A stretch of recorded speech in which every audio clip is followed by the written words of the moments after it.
15 जून 2015 रात 12 बजे जगन्नाथपुरी को पूरी तरह ब्लैकआउट कर दिया गया, क्योंकि उस समय पुरी में कुछ खास अनुष्ठान हो रहा था जिसे नव काले बारह कहा जाता है, जिसका मतलब है आत्मा को बदलना। हेलो मिस्ट्री हंटर्स, स्वागत है आपका मिस्ट्री डिकोडर्स के होली स्पेशल एपिसोड पे।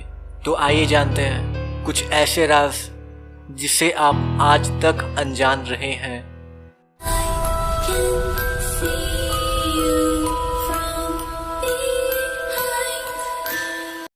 ऐसा कहा जाता है कि हर 12 साल में यह अनुष्ठान किया जाता है और उस समय कुछ गिने चुने लोगों के अलावा कोई भी उस अनुष्ठान को देख नहीं सकता।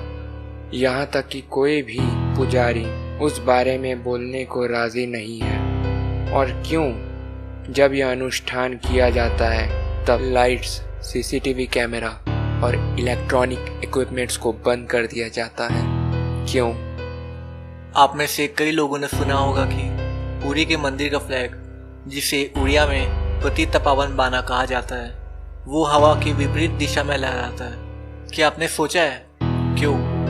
ऐसा कहा जाता है कि अनुष्ठान की शुरुआत 12वीं सदी में पुरी के पुजारियों द्वारा किया गया था, पर कुछ इतिहासकारों, शोधकर्ताओं और कुछ बुद्धिजीवियों का मानना है कि इस अनुष्ठान की शुरुआत आज से करीब 5000 साल पहले हुई, जब एक शिकारी की तीर की वजह से भगवान श्री कृष्ण जी की मृत्यु हो गई। उनकी मृत्यु के बाद जब उनका अंतिम संस्कार किया गया तब उनका पूरा शरीर तो जल जाता है, पर वहाँ एक धातु की बनी हुई चीज रह जाती है, जो कि था श्री कृष्ण जी का हृदय, जिससे कि विद्युत प्रवाहित हो रही थी और उसे छूने पर उसमें कंपन पैदा हो रहा था।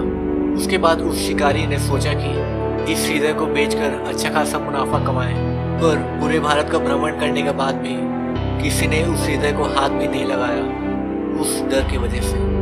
फिर हिम्मत हारकर उस शिकारी ने उस हृदय को एक लकड़ी में बांधकर नदी में प्रवाहित कर दिया और वो हृदय बहते बहते पुरी पहुंचा।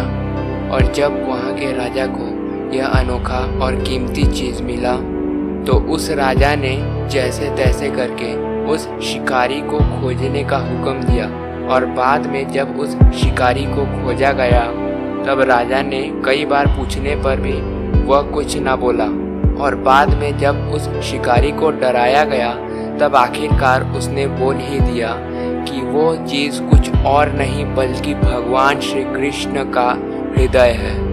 और फिर राजा ने उस हृदय को प्रिजर्व करने के लिए एक मूर्ति बनाने को कहा, पर मेटल की मूर्ति के अंदर वो हृदय रखते ही वह जोर का झटका देने लगा। और यही नहीं, रोशनी के संपर्क में आते ही वो हृदय खुद ब खुद कंपन उत्पन्न करने लगा। तब राजा ने सोच लिया कि उस हृदय में दुनिया बदलने की शक्ति है। उसके बाद राजा ने कारीगरों को हुक्म दिया कि उस हृदय को कृष्ण जी की लकड़ी की बनी हुई मूर्ति के अंदर एक गुप्त चेंबर में रखा जाएगा, जिससे कि वो कोई प्रतिक्रिया ना कर पाए। जिसके बाद भी हर 12 साल बाद उस मूर्ति को बदलना पड़ता है, क्योंकि इतने समय में वो हृदय उस मूर्ति से रासायनिक प्रतिक्रिया करना शुरू कर देता है। इसी कारण तब से लेकर आज तक मूर्ति को हर 12 साल में बदलने की प्रतिक्रिया शुरू हुई, जो कि आज तक चलती है। और यही नहीं, यह नियम भी बना दिया गया कि जो भी उस हृदय को पुरानी मूर्ति से नई मूर्ति में स्थानांतरित करेगा,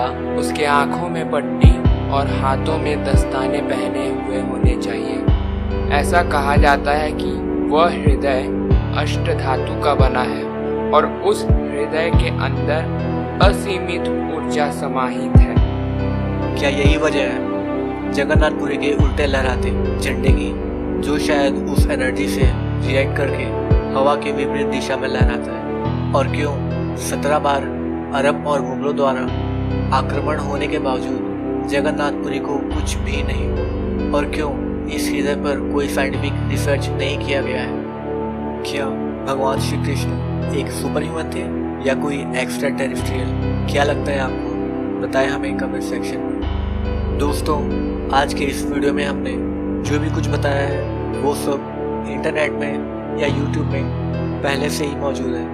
हमने इसे आपके सामने ब्रीफ में पेश किया है, और अगर हमारे किसी भी शब्द से आपकी भावनाओं को ठेस पहुंचाए तो उसके लिए हम क्षमा प्रार्थी हैं। अगर आपको ये वीडियो पसंद आई तो इसे लाइक कीजिए, सब्सक्राइब कीजिए, कमेंट कीजिए। आप सभी को हैप्पी होली। जय श्री कृष्ण।